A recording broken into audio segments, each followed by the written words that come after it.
کر رہے ہیں تو ہمارے بھی مسائل ہیں جی، سب کے ہیں، ہم سب کے ہیں۔ پہلی بات جو میں کرنا چاہوں گا، میں نے بارہا بہت موقعوں پہ یہ اظہار کیا ہے کہ ہمارے ہاں ایک بات جو ہمارے ساتھ دھوکہ ہوتا آ رہا ہے، جو ادارہ قادر نے ذکر کیا کہ ہم نے 83 میں بھی جدوجہد کی تھی ضیالت کے خلاف، ہم نے ایوب کے خلاف بھی جدوجہد کی تھی۔ اب یہ میں سمجھتا ہوں کہ اب وہ ٹائم آیا ہے کہ ہم سب کو مل کے پورے پاکستان میں اس بات پہ بات ہونی چاہیے، بحث ہونا چاہیے کہ وہ کون لوگ تھے جو اس وقت ایوب کے ساتھ تھے، وہ کون لوگ تھے جو فاطمہ جناح کے خلاف تھے، وہ کون لوگ تھے جو بعد میں ضیالت کے ساتھ مل کے ان لوگوں نے حکومتیں بنائیں۔ ان لوگوں کی پہچان ہونی چاہیے۔ وہ لوگ ہمارے کاندھوں کو، ہمارے توانائی کو استعمال کر کے صرف اپنے لیے اقتدار کا جو حصول کرتے ہیں، اب اس پہ بات چیت ہونی چاہیے۔ کیونکہ آپ دیکھیں اب ہمارے ہاں کیا روایت پڑی ہے سندھ میں، بظاہر تو جمہوری حکومت ہے، سارا دن آپ ان کو دیکھیں وہ باتیں کرتے رہتے ہیں جمہوریت جمہوریت جمہوریت، اور جمہوریت کا جو سندھ کے لوگوں کو لوگوں نے فائدہ پہنچایا ہے وہ یہ ہے کہ تو آپ کے مسائل پہ سودے بازی ہوگی، آپ کی زمینیں بیچ دی جائیں گی، آپ کا دریا بیچ دیا جائے گا، آپ کا ساحل سمندر پورے کا پورا بیچ دیا جائے گا، آپ کے آئی لینڈ بیچ دیے جائیں گے۔ اگر آپ نے آواز اٹھائی، اگر آپ کے قانون دانوں نے آواز اٹھائی، اگر آپ کے دانشوروں نے آواز اٹھائی، اگر آپ کے تاریخ دانوں نے آواز اٹھائی، اگر کسی سیاسی ورکر اور کارکن نے آواز اٹھائی تو وہ دہشت گرد ہوگا۔ اب یہ پاکستان کی تاریخ میں قانون کے ادنا شاگرد کی حیثیت میں میری نظر سے اس سے پہلے ایسا کوئی کیس نہیں گزرا جس میں آپ ایک وقوعے کی 32 FIR درج کی گئی ہوں،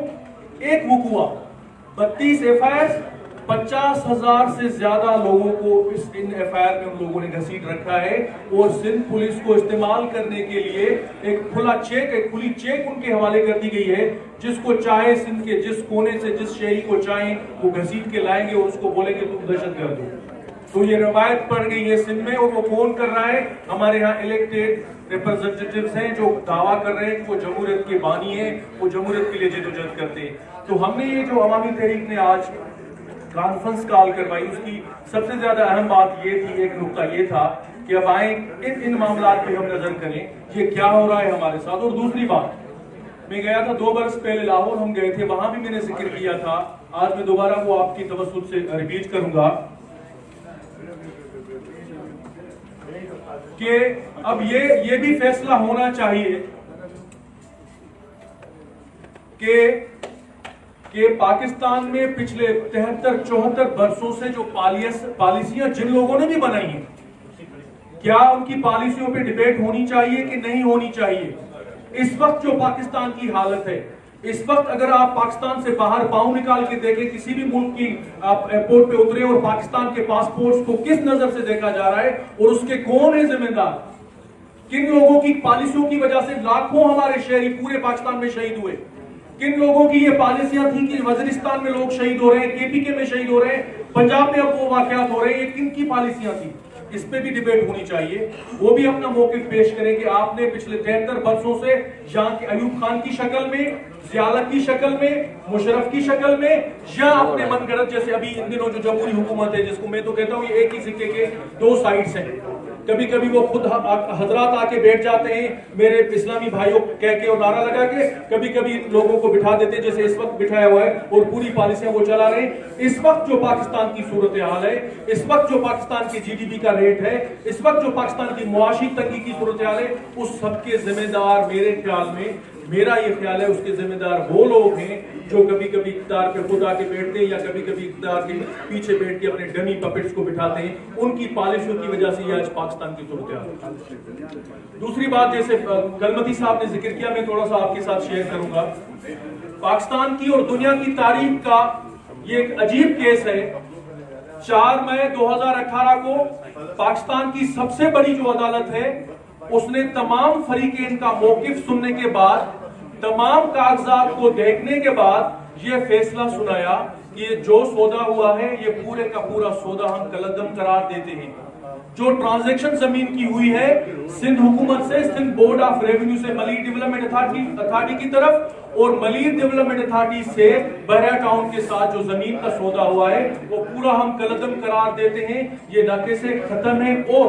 اور بات دوسری اس میں ایڈ کی کہ 90 دن کے اندر नेब को अहकामात देते हैं कि 90 दिन के अंदर जो लोग भी इस पाकिस्तान की तारीख के सबसे बड़े गबन में मुलविस हैं, डाके में मुलविस हैं, उनके खिलाफ आप रेफरेंसेस दायर करें और उनको कानून की कटघरे में लाएं। और तीसरी बात जो मैं सबसे अहम, जो हमारे यहाँ अमूमन डिस्कस होता है कोर्ट्स में, ये मैं अपने कानून के एक शागिर्द की हैसियत से आपको बताऊं कि पाकिस्तान की तारीख में कभी भी ऐसी कोई मिसाल नहीं मिलती जो इन लोगों ने यहाँ कानून की नई मिसालें कायम करने शुरू कर दी हैं कि अगर ताकतवर बंदा होगा सामने, अगर मलक रियाज होगा, तो हमारी अदालतों से भी कानून की ऐसी तशरीह निकलेगी जो कभी पाकिस्तान की तारीख, तो क्या दुनिया की तारीख में नहीं मिलती। कोई एक नजीर ऐसी नहीं जहां आप ये सुने कि थर्ड पार्टी इंटरेस्ट जिसको ये नाम दे रहे हैं, तो फिर आप ये गुजर नाले से लोगों को क्यों हटवा रहे हैं, फिर आप ये कराची में इतने बड़े बड़े प्लाजा क्यों गिरा रहे हैं इंक्रोचमेंट के नाम पे, थर्ड पार्टी इंटरेस्ट वहां क्यों नहीं इस्तेमाल हो रहा। थर्ड पार्टी इंटरेस्ट आपने तो पूरी सिंध पे इंक्रोचमेंट के नाम पे लोगों को बेघर कर दिया, वहां ये थर्ड पार्टी इंटरेस्ट क्यों नहीं चल रहा। और ये थर्ड पार्टी इंटरेस्ट मैं समझता हूं कि ये अजीब किस्म का एक कानूनी इन लोगों ने तशरीह की है कि जो भी ताकतवर अगर कल किसी की जमीन पे कब्जा करे, जबरन कब्जा करके वो बैठ जाए, वो वहां 5 रुपए इन्वेस्ट करे और वो तीसरे बंदे को भेज दे, तो आप लोग कहेंगे कि ये जस्टिफाइड है क्योंकि थर्ड पार्टी इंटरेस्ट आ गया है, हम इसको जमीन दे दें। तो ये इस किस्म के फैसले हो रहे हैं बदकिस्मती से हमारे यहाँ पाकिस्तान में, जिसकी कोई नजीर नहीं मिलती। तो हम सब लोगों ने उसके खिलाफ उस दिन से, जिस दिन से ये हमारी इंप्लीमेंटेशन पेज ने, और जिसका कोई डोमेन ही नहीं था, बिल्कुल सादा सी लैंग्वेज में अगर समझे, अमलदार बेच का ये कैसे हो सकता है जिसको उस फैसले पे उसके रूह और हर्फ बहर्फ उस फैसले पे अमल दरामद करानी थी, उस बेच को ये कहां से, कौन से कानून के तहत ये इख्तियार हुआ कि वो उस पूरे फैसले को रद्दोबदल कर दे। और वो जमीन जिसका आपने वो कैंसिल कर दी थी ट्रांजैक्शन, अगर ट्रांजैक्शन कैंसिल होती है तो वो जमीन के मालिकाना हुकूक तो पुराने वाले बहाल हो गए। वो जमीन जिसकी थी वो फैसला उस मालिक को करना था कि दोबारा वो जमीन बेचना चाहता है या नहीं बेचता। वो फैसला इस्लामाबाद में कैसे हो सकता है? आप हमें बताएं कोई मिसाल ऐसी कि कभी आप लोगों ने ये फैसला पंजाब की जमीन के सिलसिले में किया हो, कभी दूसरे यहाँ किया हो। ये सिंध की जमीन का फैसला इस्लामाबाद में हो रहा था, ये भाव वहीं तय हो रहा था। और बदकिस्मती हमारी ये है कि इस पूरे मामले में जिसका मैंने आपसे तज़किरा किया, हमारे यहाँ जो इलेक्टेड नुमाइंदे हैं वो इसमें जवाबदार है।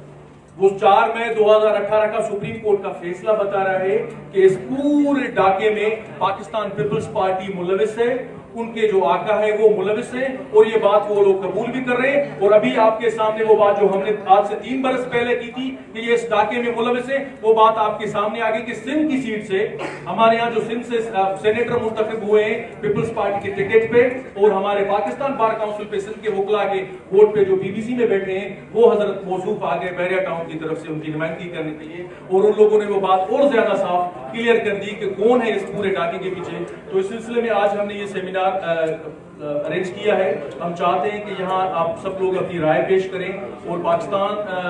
तक, पूरे पाकिस्तान तक ये सिंध के अवाम की आवाज पहुंचनी चाहिए। और हम ये ख्वाहिश करते हैं कि पूरे पाकिस्तान से हमारे जो बुनियादी वसाइल हैं, बुनियादी हुकूक हैं, उसमें हमारा साथ दिया जाए। Thank you so much. बुरको पातल दर हकीकत डिक्टेटरशिप कायम है। को मानू इजहार जे आजादी ते पाबंदी है,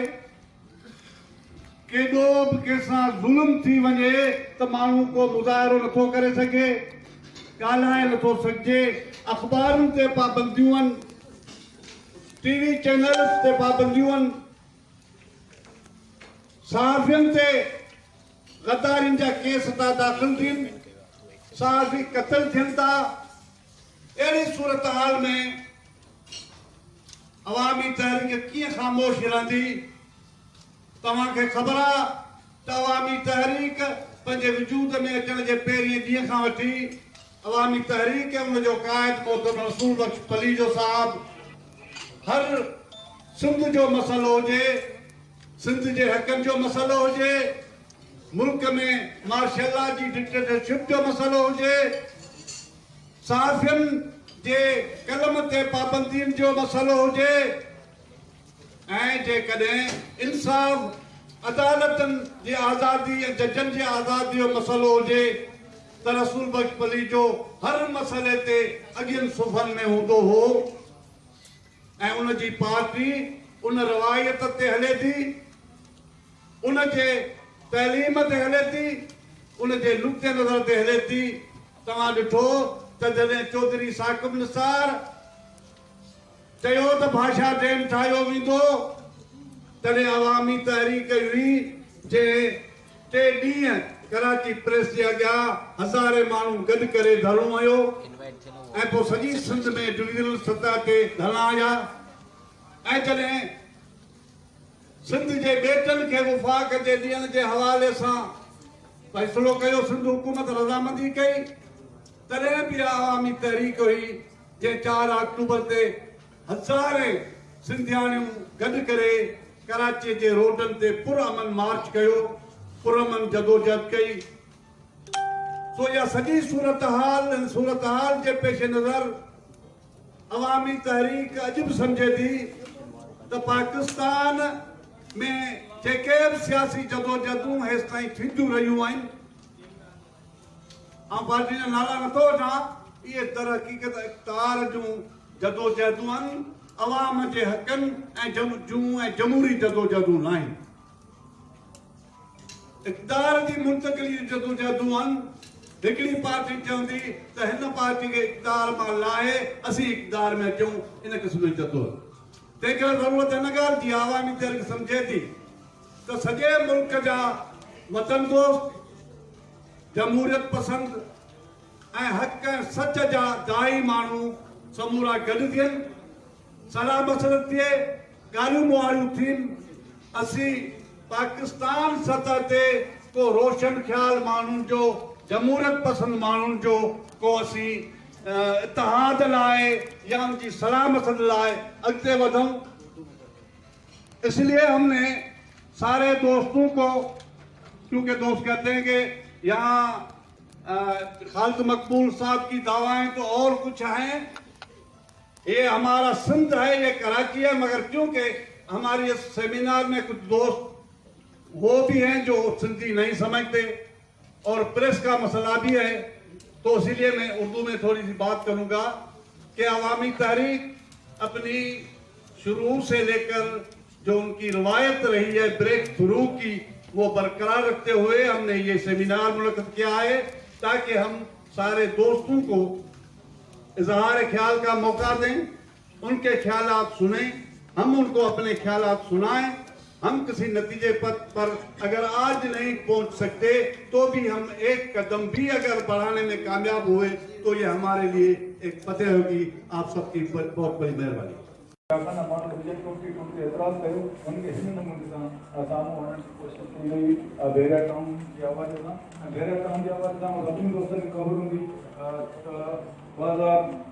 में असम्बली में ऑर्डिनेंस पास करे 21 ज़मीन कराची में 92 92 देव आहिनि कराची में, नाज़माबाद वाली वर्षन ये देव हुयूं उन वक़्त ताईं, बाक़ी जेके 50 देव रहियल हुयूं जेके एग्रीकल्चर लैंड हुयूं, जेके चरागाह हुयूं, उन्हनि खे 2013 में जेके आहिनि उहे सिंध गवर्नमेंट MPA LD जे हवाले कई। उनजो मक़सदु इहो हो छाकाणि त सो मोटो नोटिस जेको वरितो कराची बदबनी केस में, जंहिं सुप्रीम कोर्ट पाबंदी हणी छॾी हुई जेके ज़मीन हुननि जे अलॉटमेंट ते, त उन्हनि खे हर हालत में बेरा टाउन ते ज़मीन ॾियणी हुई, ॿियनि हाउसिंग ते ज़मीन ॾियणी हुई, त उन्हनि इहो एक्ट पास कयो। टोटल ज़मीनूं जेके एग्रीकल्चर लैंड हिन वक़्तु सूरत इहा आहे कराची जी 92 जेके हुयूं, उन्हनि 50 एग्रीकल्चर लैंड जो आहिनि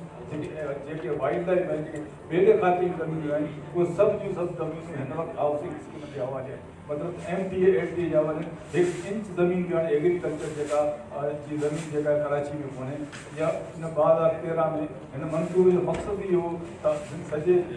एरिया खे हाउसिंग स्कीम जे तहत तव्हां जेकॾहिं बेरिया टाउन खे छॾे बि तव्हां ताइसर खां निकिरो, सुल्तानी खां निकिरो, हब ताईं वञो त नयूं नयूं हाउसिंग स्कीम खे लॻायूं। स्कीम 47 हाणे अनाउंस थियो, जंहिंमें घटि में घटि 30-35 हज़ार एकड़ जेके आहिनि मुख़्तलिफ़ हाउसिंग स्कीम हुयूं, जेको हाणे सोने नानक मुंहिंजो अनाउंसमेंट गवर्नमेंट कयो आहे। त अहिड़े नमूने सां बेरिया टाउन खे जेका आहे उहा इन बदिले में त जेके लाहौर में बिड़ाओ हाउस ठहियो, उन जे बदिले में इहे सभु शयूं हिनखे बेरिया टाउन में ॾिनियूं हुयूं। ऐं बेरिया टाउन जे हवाले सां तव्हां कंप्लीट आहियो 12 जजमेंट आहे,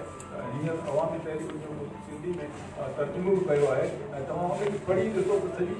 सॼी सूरत में साम्हूं अची वेंदी त कहिड़े नमूने सां ज़मीनूं हासिल कयूं हुयूं ऐं माण्हुनि खां बार बार इहा ॻाल्हि चई थी वञे त माण्हू पंहिंजी ज़मीन पाण खे रखनि अहिड़ी का बि सूरत कोन्हे छाकाणि ज़मीन सरकार जी आहे ऐं कुझु ज़मीनूं जेके उहे जेके मालिकाना हुकूक वारियूं आहिनि सरकारी ज़मीन पंहिंजूं उहे बाक़ी सभु जो सभु सरकारी ज़मीनूं आहिनि 2013 में जॾहिं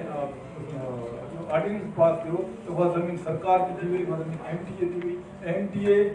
जिते बेरिया टाउन आहे उन सभिनी ॻोठनि खे माण्हुनि खे ज़मीनदारनि खे नोटिस मोकिलिया त हिन ज़मीन जा मालिक हाणे अवां न आहियो पंहिंजे कब्ज़े जा इहे पैसा वठो हिन ज़मीन खे छॾियो ऐं उनजे बावजूदि 1 किलोमीटर ताईं कब्ज़े जा पैसा ॾिना विया 25 किलोमीटरनि ताईं हाणे बेरिया टाउन आहे हुन खां अॻिते कंहिं बि ज़मीनदार खे हुन कब्ज़े जा पैसा ॾिया न विया आहिनि तंहिंजे करे असां सम्झूं था त इहा पूरी साज़िश हुई ऐं हिन वक़्तु जेकॾहिं को बि बेरिया टाउन रहे थो बेरिया टाउन जो पंहिंजो को प्लाट आहे त हुनखे सस्तो फार्म नथो मिली सघे उनजो मालिक अॼु बि भल करियास आहे उनजो मालिक अॼु बि जेके आहिनि भल करियास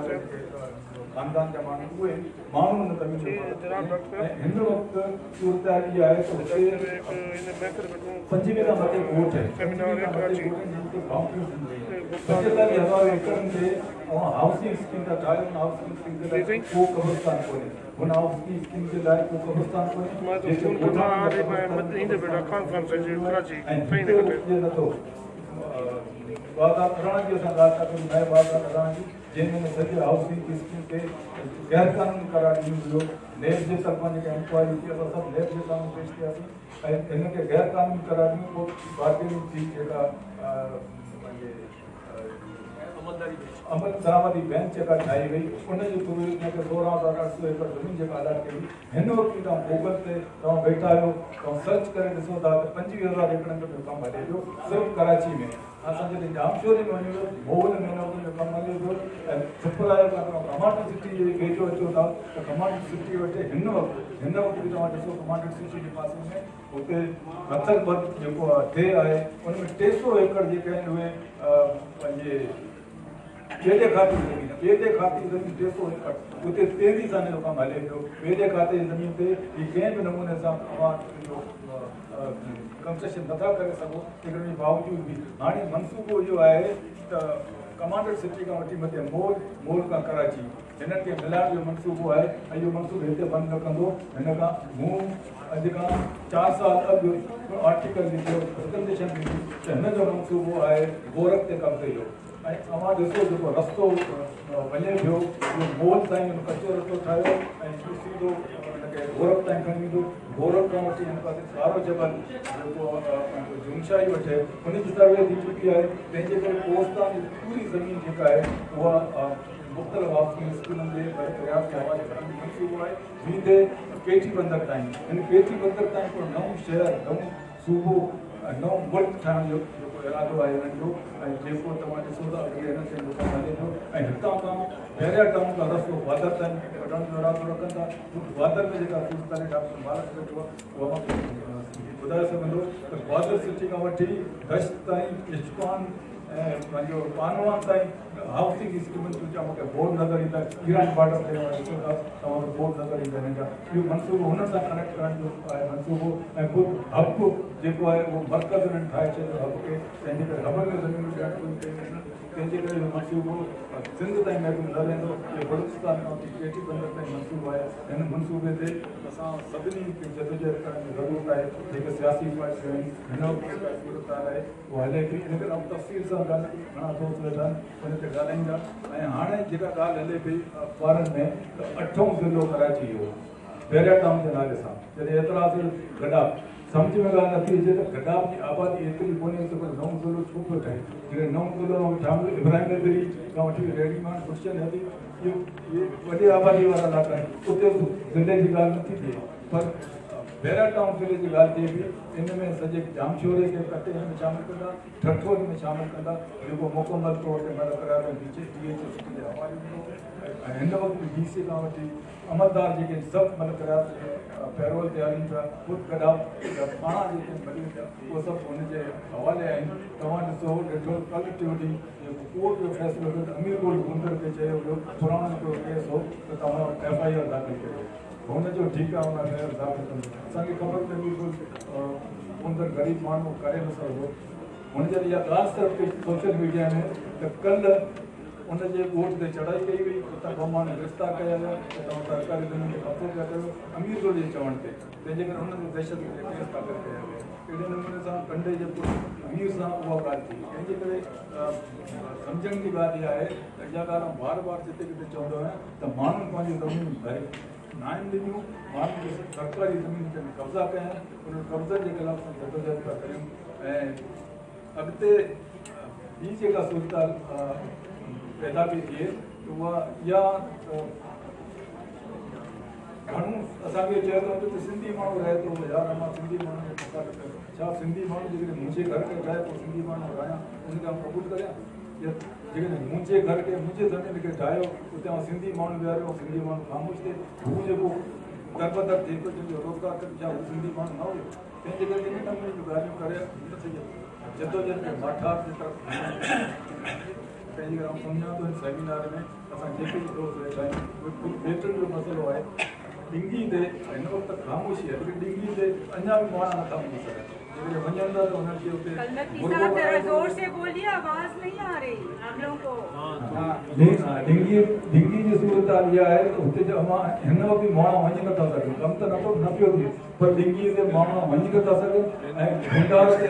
हाणे रिसेंटली 15 ॾींहं भंडार जो सर्वे वरी कयो वियो आहे, तंहिंजे करे इहो मंसूबो ख़ामोश न रहंदा, इहे कमु कंदा ज़रूरु। ऐं आउं हिकु वरी तव्हां जे अहम सेमिनार करण ते ऐं वाइकूं थो ॾियां ऐं उमेदु आहे त को न को रस्तो कढंदासीं ऐं अॻिते ईंदासीं। महिरबानी साईं